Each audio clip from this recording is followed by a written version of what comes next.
A critical mass where Trump just doesn't care. He's not going to have to go for election again.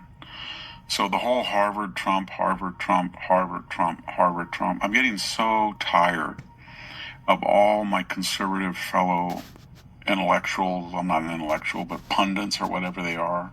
And they always write this.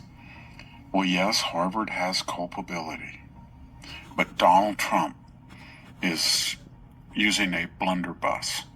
He's using an axe when he should be using a surgical knife.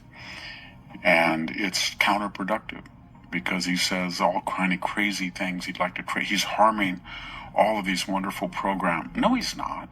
They have plenty of money. Why don't they just go back to the budget pre-George Floyd? That's when they spent all this money. And all Donald Trump is saying, you can't work with these people. They lie. They lost the Supreme Court. They were named in the Supreme Court. They were the people who the Supreme Court went after because that's what the lawsuit was. And they lost. And yet they ignored the Supreme Court ruling. They still use racial preferences in terms of graduations, theme houses, admissions, hiring, retention. And they still get Chinese and Middle East money, and they don't really account for it all. They still bring in people from the Chinese Communist Party to the Kennedy School. I think even the graduation speaker had some ties with the Communist Party. And they still, until they were slapped down, were charging 55% on our federal grants as the taxpayers' grants. That was their surcharges. They still do the anti-Semitism. They don't even, it's not that they don't enforce rules against anti-Semitism. They reward people who hit Jews with scholarships and honorific titles at graduation. So Trump knows all that. So he just says, I'll just act as crazy as they are and bring attention to it. And that's what he's done.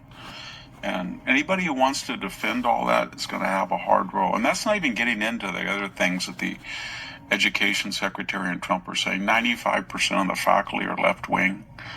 And, everybody knows it. It's sort of like, I don't know, Saddam Hussein election. 95 say they like the great leader. Well, that's what Harvard is. 95% will always vote in a predictable fashion, and they call it democracy.